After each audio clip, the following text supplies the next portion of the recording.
우리가 이미 아는 바와 같이 신명기는 출애굽 2세대들이 가나안에 들어가서 살아갈 때 지켜야 할 삶의 원칙에 대해서 모세가 가르치는 그런 내용으로 되어 있죠. 5장의 10계명 그리고 6장에 들어가서 이스라엘아 들으라 하는 그 말씀, 무엇을 들으라는 겁니까? 오직 여호와 하나님만이 유일한 하나님이시다. 너는 그를 사랑하고 그의 말씀을 잘 들으라 라고 하는 그런 내용이었습니다. 이게 대원칙이었죠. 이어서 오늘 우리가 읽은 7장에서는 계속해서 보다 좀 더 구체적인 그런 원칙들을 제시하고 있습니다. 이스라엘은 지금까지 적어도 세 종류의 땅을 경험했습니다. 보다 정확하게 말하면 앞으로 또 하나의 땅을 경험하게 될 것이죠. 두 종류의 땅을 경험했고 그리고 이제 세 번째 땅을 경험하게 될 겁니다. 첫 번째 땅은 어디였을까요? 애굽 땅이죠. 애굽에서 그들은 애굽 사람의 바로의 종으로 애굽의 법을 따라 그렇게 살았습니다. 그러다가 하나님께서 애굽에서 이끌어내셔서 하나님의 백성을 삼으시고 광야에서 하나님의 백성으로 사는 법을 가르치십니다. 그리고 나서 이제 가나안으로 들어가게 되죠. 가나안이라고 하는 또 다른 세 번째 땅을 이제 그들은 경험하게 될 겁니다. 가나안에 들어가게 되면 하나님께서 그 땅에 있는 모든 사람들을 몰아내고 그곳에서 하나님의 나라를 세우라 그렇게 말씀하십니다. 이건 마치 황폐한 그런 지역을 깨끗하게 리모델링하는 것과 같은 그런 방식이라고 생각할 수 있겠습니다. 여러분, 우리가 살던 어떤 건물이 너무 낡고 또 그렇게 되면 어떻게 합니까? 더 이상 건물로서의 기능을 잘하지 못하게 되고 시설도 낡고 그렇게 되면 위생상으로도 문제가 되고 안전상으로도 문제가 되죠. 또 한 건물만이 아니라 한 지역도 그렇지 않습니까? 한 지역이 너무 낙후되다 보면 그러면 거기에 전체적으로 좀 분위기도 어두워지고 또 여러 가지 면에서 어려움들이 생기게 되죠. 뿐만 아니라 그쪽에 이제 범죄율도 높아지고 그렇게 됩니다. 그렇게 되면 그걸 막기 위해서 어떻게 하죠? 건물인 경우 이걸 만약에 구조물이 튼튼하다면 기둥들은 그대로 놔두고 벽체만 헐어가지고 깨끗하게 리모델링 하기도 하고요. 혹 이거 뭐 도대체 더 이상 쓸 수 있는 게 없다 싶으면 깨끗하게 헐어버리고 새로 집을 짓기도 하지 않습니까? 그러면 그 건물 하나 새로 지었을 뿐인데 새로 지어진 건물 덕분에 그 주변이 훤해지는 걸 볼 수가 있어요. 그런가 하면 또 어느 지역도 너무 낙후되고 그렇게 된 지역, 그런 지역은 어떻게 합니까? 아예 요즘에도 곳곳에서 보는 것처럼 뭐 한두 군데 손봐가지고는 지역이 새로워지기 어려우니까 전체적으로 재개발을 해버리는 그런 경우도 볼 수가 있죠. 그렇게 되면 여러 가지로 낙후되었던 상황들이 좀 개선이 되고 또 기반 시설도 좀 더 편리하게 되고 또 심지어 범죄율도 낮아지고 뭐 이런 것들을 볼 수가 있습니다. 지금 하나님께서 이스라엘 백성들에게 하라는 게 바로 그런 거예요. 애굽에 살다가 하나님의 백성으로서 가나안 땅에 들어가서 가나안 그 땅을 리모델링 해가지고 그곳을 너의 집으로 삼고 살라는 겁니다. 지금 그곳은 아주 누추해졌습니다. 어둠의 권세가 장악한 곳이 되었습니다. 우상과 죄가 만연한 곳이 되었죠. 그래서 하나님께서 이렇게 지금의 누추해지고 어두워진 가나안 땅을 너희가 들어가거든 깨끗하게 리모델링 해가지고 하나님의 집으로 삼고 또 거기서 너희는 하나님의 백성으로서 살아가라 그렇게 말씀하시는 겁니다. 여러분, 이와 같은 말씀은 우리에게도 그렇습니다. 우리는 애굽에 가서 살아본 적은 없지만 예수 믿기 전에 우리의 삶은 어쩌면 애굽에서의 삶이라고 얘기해도 과언이 아닐 겁니다. 애굽에서 살았습니다. 그러다가 예수 믿고 난 후에 똑같은 환경, 똑같은 땅이지만 우리가 살고 있는 이 세상, 우리가 살고 있는 이 환경은 가나안 땅이 되는 것입니다. 하나님께서 우리를 그곳에서 가나안 땅에서 이스라엘 백성들이 그 땅을 리모델링하는 사명을 그들에게 주셨던 것처럼 오늘 우리에게도 우리가 살고 있는 이 세상, 이 환경, 이 여건, 이 땅을 깨끗하게 리모델링해서 하나님의 나라로 만들어 가야 할 그런 사명을 우리에게 주시는 것입니다. 예수 믿고 난 후에 우리가 살아가고 있는 땅은 곧 사명의 땅인 것이죠. 가나안인 것이에요. 그곳에 하나님의 나라를 이루어 가야 하는 것입니다. 오늘 말씀에는 그와 같이 저들이 가나안 땅에 들어가서 그 땅을 깨끗하게 리모델링하고 하나님의 나라를 세우기 위한 그런 중요한 원칙들 몇 가지를 하나님께서 가르쳐 주십니다. 그 첫째는 이겁니다. 가나안 7족속을 쫓아내는 건 그들이 아니라 하나님이심을 기억하라는 겁니다. 자, 우리 1절을 한번 같이 읽어볼까요? 1절 시작. 내 하나님 여호와께서 너를 인도하사 내가 가서 차지할 땅으로 들이시고 내 앞에서 여러 민족 헷 족속과 기르가스 족속과 아모리 족속과 가나안 족속과 브리스 족속과 히위 족속과 여부스 족속 곧 너보다 많고 힘이 센 7족속을 쫓아내실 때. 자, 여기 보면 몇 가지 중요한 동사들이 나와요. 인도하사, 내가 가서 차지할 땅으로 들이시고, 그리고 마지막 대목에 너보다 힘이 센 7족속을 쫓아내시고. 인도하시고 들이시고 쫓아내신다. 이 세 가지 동사의 주어가 누굽니까? 누가 주어로 되어 있죠? 여호와 하나님이신 것입니다.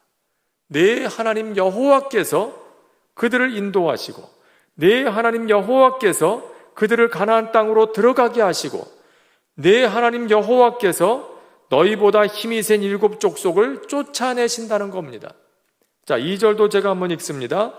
내 하나님 여호와께서 그들을 내게 넘겨 내게 치게 하시리니 그때에 너는 그들을 진멸할 것이라. 이스라엘 백성들이 가나안에 들어가서 7족속들을 진멸할 겁니다. 결과적으로. 그런데 그것을 가능하게 하시는 분이 누구냐 하는 겁니다. 누굽니까? 내 하나님 여호와라는 겁니다. 그들을 이스라엘 백성들의 손에 넘기시는 분이 바로 하나님이시다. 그들을 치게 하시는 분이 하나님이시다. 주어가 하나님이라는 걸 잊지 말라는 겁니다. 그들의 힘이 있어서 이 가나안 7족속들을 정복할 수 있는 게 결코 아니라는 거죠. 여러분, 오늘 말씀에도 7절에 보면 뭐라고 했습니까? 이스라엘 백성들은 모든 민족 중에서 가장 적은 민족이라고 주님께서 말씀하지 않습니까? 결코 그들에게 힘이 있어서 가나안을 정복할 수 있는 게 아닙니다. 수요가 많기 때문도 아니었습니다. 하나님께서 저들을 사랑하시고 조상들과 맺으신 약속을 신실하게 지키려 하시는 그 목적 때문에 하나님께서 이스라엘 백성들을 가나안 땅에 들여보내시고 인도하시고 또 저들을 쫓아내시는 그런 역사를 행하신다는 겁니다. 자, 하나님께서 왜 이걸 강조하십니까?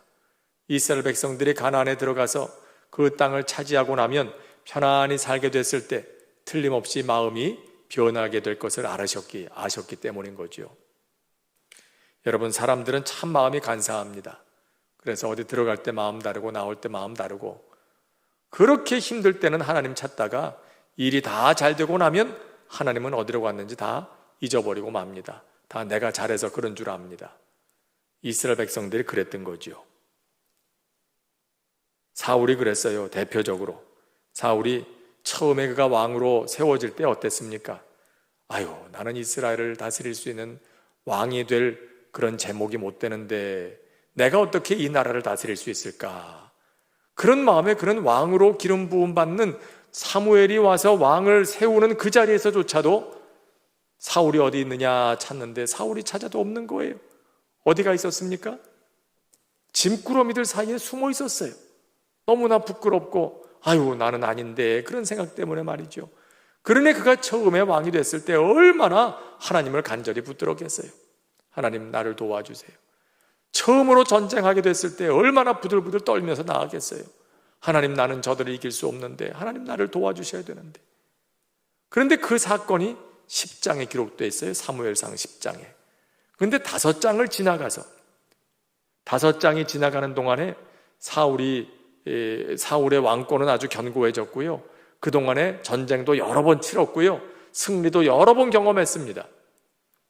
그리고 나서 사무엘상 이제 그 5장 뒤 15장에 가면은요, 어떤 얘기가 나오냐면 아말렉과의 전쟁 얘기가 나와요.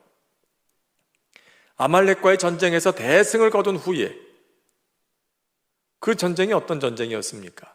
하나님께서 이전에 아말렉이 이스라엘에게 해를 입힌 것을 기억하시고 저들에게 내가 그것을 원수를 갚으리라, 그렇게 말씀하시면서 너희는 아말렉을 치라, 하나님께서 명하셔서 그 전쟁을 하게 하시고 전쟁에서 이기게 하지 않으셨습니까? 그런데 정작 그 전쟁에서 이긴 다음에 15장 12절에 보면 이렇게 기록해요. 사울이 거기서 자기의 기념비를 세우고 돌아갔다. 여러분, 그 기념비에 누구 이름이 써 있는 겁니까? 사울의 이름이 써 있는 겁니다. 사울이 아말렉을 이겼다. 이게 그 기념비에 적혀 있는 거예요. 근데 본래 그 기념비에는 누구의 이름이 적혀야 합니까? 여호와 하나님께서 우리로 아말렉을 이기게 하셨다, 하나님께서 우리에게 승리를 주셨다, 그 기념비에 그런 이름이 쓰여져야 되는데 그 기념비에 사울 자신의 이름을 적고 갑니다. 여러분, 결국 그 사건은 사울이 하나님 앞에 버림받는 결정적인 이유 중에 하나가 됩니다. 저희 교회 새로 짓고 난 다음에요, 많은 분들이 가끔 저희 교회 이제 방문을 하시고 또 저희 방에도 이렇게 다른 목사님들이 손님으로 오셔서 같이 환담을 나누게 될 때가 있습니다. 지금까지도 그렇습니다. 근데 가끔 이렇게 목사님들이 저희 교회 방문하시면 저희 교회 이 교회 건물들을 보시면서 참 잘 지었다고 칭찬들을 많이 해주세요. 참 감사한 일이죠. 그러면서 아유 참 대단한 일을 하셨습니다, 그러고 그렇게 얘기를 해요. 근데 그때가 조심해야 될 때예요.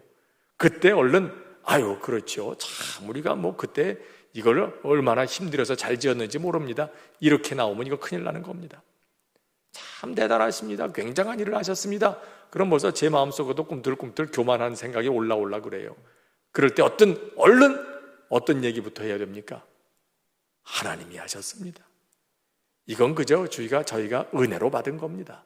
얼른 그걸 인정해야 돼요.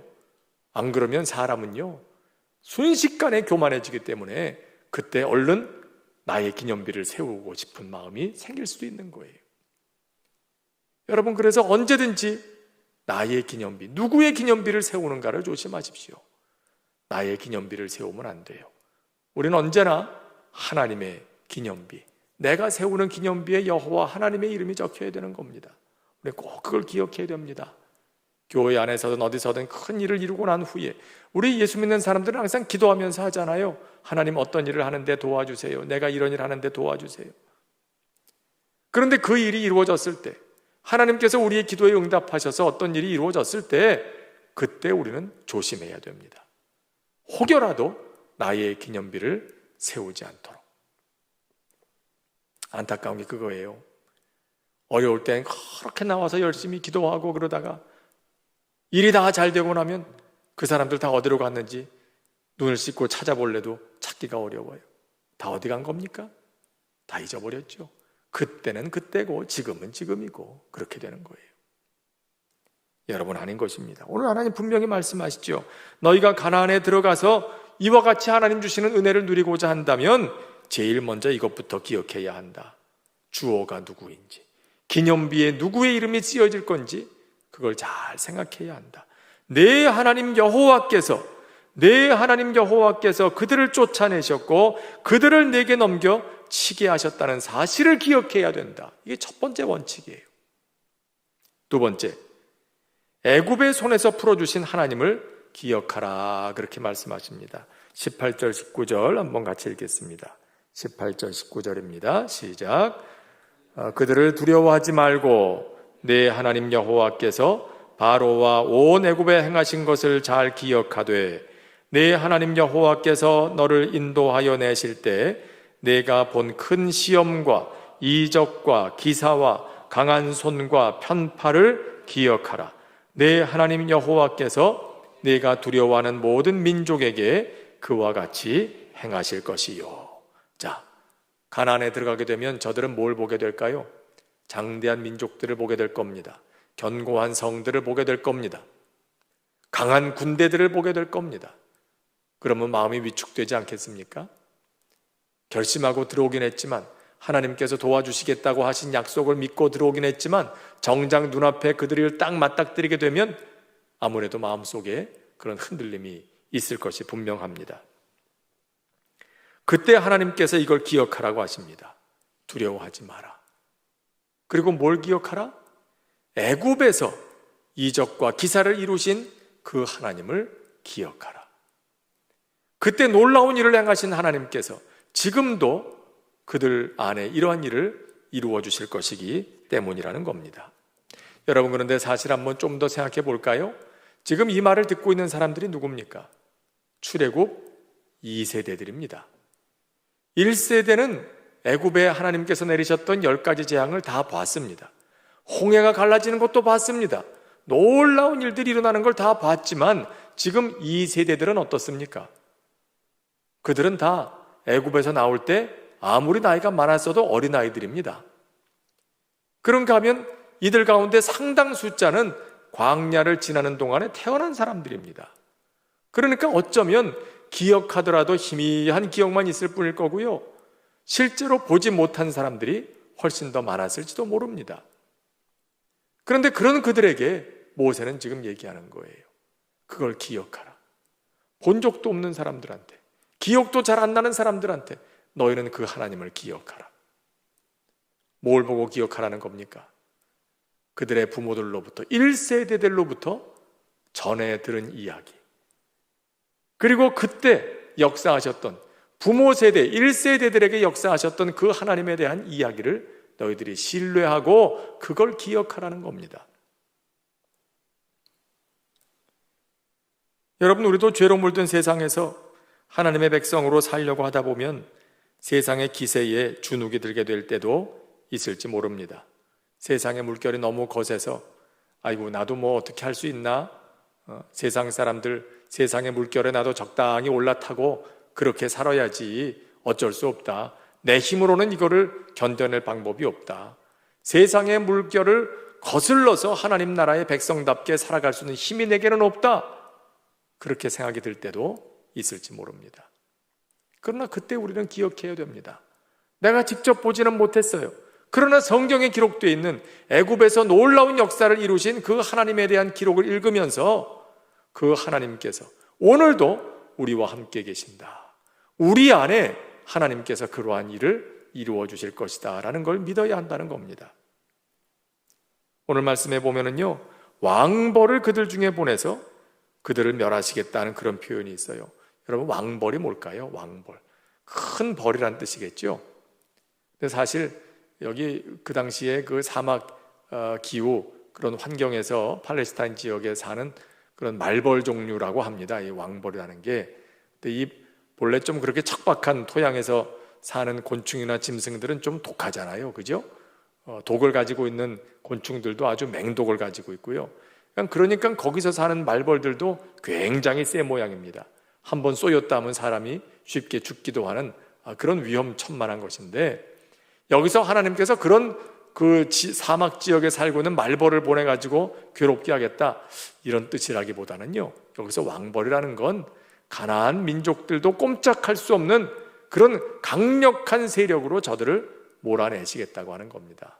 그런 뜻이죠. 내가 그렇게 할 거다.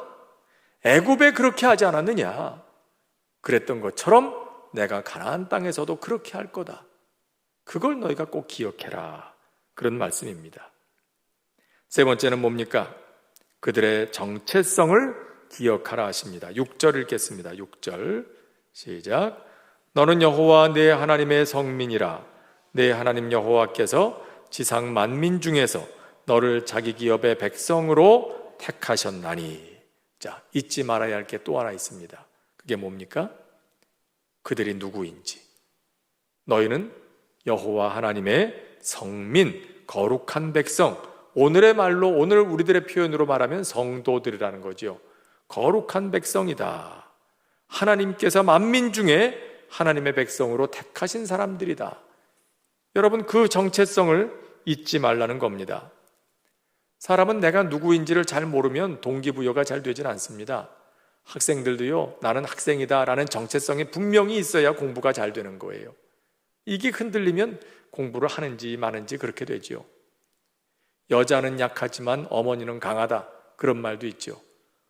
어떻게 연약한 여인이 강한 그런 능력을 발휘할 수 있게 될까요? 어머니라는 정체성이 있기 때문인 거예요.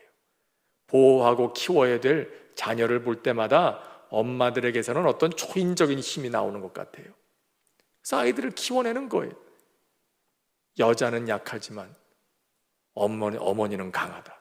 확실한 정체성을 갖고 있으니까. 여러분, 이게 왜 중요할까요? 내가 누구인가, 내가 하나님의 백성이다 라고 하는 확실한 정체성을 가지고 있는 게 왜 중요할까요? 그럴 때 하나님의 도우심을 얻을 수 있기 때문에 그렇습니다. 여러분, 대한민국 군인이라야 대한민국 군인은 대한민국 정부가 뒤에서 든든히 받쳐주는 거예요. 전쟁을 하게 되더라도 대한민국 정부가 무기도 대주고 식량도 대주고 그렇게 하는 거 아닙니까? 무엇 때문에? 대한민국 군인이니까. 대한민국의 군대는 정부의 전폭적인 지원을 받게 돼 있어요. 그 정체성이 분명해야 되는 거죠. 내가 하나님의 백성이라는 정체성이 분명하면 하나님의 그런 절대적인 전폭적인 지원을 우리는 얻을 자격이 생기는 것입니다. 그래서 그 정체성이 분명해야 되는 거예요. 내가 누구인지. 이게 흔들리면 안 됩니다. 또 한 가지 원칙이 있습니다. 그것은 단호한 태도를 잃어버리지 말라는 겁니다. 자, 우리 2절 말씀 한번 읽어볼까요? 2절 시작. 내 하나님 여호와께서 그들을 내게 넘겨 내게 치게 하시리니 그때에 너는 그들을 진멸할 것이라. 그들과 어떤 언약도 하지 말 것이요 그들을 불쌍히 여기지도 말 것이며. 저들을 불쌍히 여기지 말라. 5절에 뭐라고 말씀합니까? 오직 너희가 그들에게 행할 것은 이러하니 그들의 제단을 헐며 주상을 깨뜨리며 아세라 목상을 찍으며 조각한 우상들을 불사를 것이니라. 하나님께서 기뻐하지 아니하시는 모든 것들을 미련을 갖지 말고 싹 다 끊어버리라는 겁니다. 단호하게 끊어버리라는 겁니다. 조금도 미련을 남겨두지 마라. 이걸 조금 남겨두게 되면 그게 올무가 되고 화근이 되어서 언젠간 너희들을 망하게 만들고 말 거다. 여러분, 뭐든지 그렇잖아요. 우리가 무슨 질병을 치료할 때도 그 원인을 완전히 깨끗하게 근본부터 치료해야 완치가 되지 않습니까? 그래서 암 치료 받을 때도 보면은 암세포가 이렇게 있으면 그 주변에 있는 조직들까지 싹 도려내는 걸 볼 수 있어요. 주변에 혹시라도 암세포가 조금이라도 남아있으면 안 되니까. 어디 한 군데 남아있으면 이게 언젠가 또 문제를 일으킬 테니까 계속 추적해서 치료하지 않습니까? 저는 어렸을 때 참 왜 그랬는지 모르겠는데 뭐가 그렇게 비위생적이었던 것도 아닌 것 같은데 이상하게 어렸을 때 저는 종기가 여기저기 좀 많이 났었어요. 허벅지에도 종기가 잘 나고 엉덩이에도 난 적이 있고 심지어는 얼굴 볼 같은 데도 이렇게 종기가 나면 이렇게 시뻘겋게 부어오르고 안에 딱딱하게 근이 생기고 막 이래가지고요 얼마나 고생을 했는지 몰라요. 그러면 겉에 이렇게 누렇게 고름이 차잖아요. 그러면 어떻게 합니까? 고름을 짜내야 되죠. 고름 짜낼 때 전에 그랬어요. 근을 빼야 된다 그래가지고 그걸 그냥 꽉 눌러가지고 그걸 속에 있는 근을 뺀다고 꽉 눌러갖고 짜고 그래요. 얼마나 아픈지 몰라요. 근데 그렇게 근을 빼기 위해서 거기다 붙이는 게 있습니다. 뭘 붙이죠? 고약을 발라요. 고약을 붙여요. 검은 거 이렇게 종에다 붙이는 거 있잖아요. 요즘 아이들은 잘 모를 거예요 아마. 고약 딱 붙여놓고 그걸 그렇게 하면 안에 있는 근이 이제 물렁물렁해지고 빠져나온다 그래서 그 고약 붙이고 그랬던 기억이 나요. 여러분 이거요, 그 안에 있는 그 근원, 염증의 근원이 그게 쏙 빠져나와야 이게 낫지. 겉에 있는 것만, 고름만, 눈에 보이는 것만, 그것만 닦아낸다고 해서 그게 낫는 게 아니죠. 그 그대로 남겨두면 언젠간 덧나가지고 상처가 더 크게 힘들어질 수가 있어요. 마치 그와 같다는 겁니다. 이스라엘 백성들 가나안 땅에 들어가거든 가나안 사람들의 문화, 그들의 종교, 그들의 습성 아무리 그게 좋아 보여도 단호하게 끊어버리라는 겁니다. 근데 이스라엘은 여기서 크게 유혹을 받게 될 겁니다. 왜 그렇습니까? 저들은 지금까지 농사 지으면서 살아본 적이 없거든요. 이스라엘은 목축업을 하는 사람들이었죠. 그런데 가나안에 들어가면 이제 뭘 하고 살아야 됩니까? 가나안에 들어가면 농사 짓고 살아야 됩니다. 근데 자기들은 농사를 잘 못 짓는데 가나안에 정착해 사는 사람들은 농사에는 선수입니다. 기술자입니다. 전문가들입니다. 그러니까 그들이 하는 대로 따라하는 게 그들이 정착을 잘하는 방법 아니겠어요? 그러니까 나중에 이스라엘 백성들이 이렇게까지 생각하게 되는 겁니다. 여호와 하나님은 광야와 전쟁의 신이고 가나안의 신들은 농경과 풍요의 신이다. 우리가 광야를 지나가고 거기서 전쟁할 땐 여호와 하나님이 필요했지만 지금 여기 농사 짓고 살 때는 가나안의 신들이 필요하다. 그들의 우상이 더 필요하다. 그들의 기술이 더 필요하다. 이렇게 생각하는 거예요. 그러니까 이스라엘 백성들이 하나님을 버렸다기보다 하나님도 한쪽으로는 섬긴다고 하고 또 한쪽으로는 가나안의 신도 섬기고 그랬던 겁니다. 왜? 유혹을 받는 거예요. 여기서 정착하고 살려면 그래야 되는 거 아닐까? 그 사람들 하는 게 대단해 보이거든요. 혹시라도 우리가 이 사람들하고 같이 살지 않으면 또 우상을 완전히 없애버리면 혹시 우리가 가나안 땅에서 고립되고 손해보는 거 아닐까? 언제라도 좀 도움이라도 주고받으면서 살려면 좀 뭔가 남겨둬야 되는 거 아닌가? 세상살이 서로 돕고 사는 거지 그러려면 뭔가 있어야지 완전히 내다버리지 못하고 끈을 그대로 잡고 있는 이게 이스라엘의 모습인 겁니다. 하나님께서는 걱정하지 마라. 다 끊어버려라. 내가 너희로 여기서 잘 살게 해줄 거다. 오늘 말씀해 보십시오. 내 곡식과 포도주와 기름을 풍성하게 하시고 내 소와 양을 번식하게 하신다. 소와 양을 번식하게 하신다. 목축이 잘 되게 해주시겠다는 거지요. 근데 곡식과 포도주와 기름, 이건 가나안 땅에 나는 대표적인 작물들입니다. 포도주는 포도 농사가 잘 되게 하시겠다는 거죠. 기름은 올리브, 감람나무죠. 가나안 땅에서 가장 중요한 작물 중에 하나였던 감람, 올리브 농사도 잘 되게 하시겠다. 하나님께서 약속하시는 거예요. 가나안 사람들 없어도 농사 잘 될 거니까 걱정하지 마. 걱정하지 말고 가나안 사람들의 우상, 그들의 죄악된 문화, 음란한 문화 다 끊어버리라는 겁니다. 심지어 그 땅의 사람들과 혼인하지도 말라. 여러분, 또 이렇게 유혹을 받을 만도 합니다. 요즘에도 보세요. 그 중동 사람들 보면 인물들이 좋잖아요. 가나안에 들어가면 가나안의 여인들이 얼마나 아름다운지.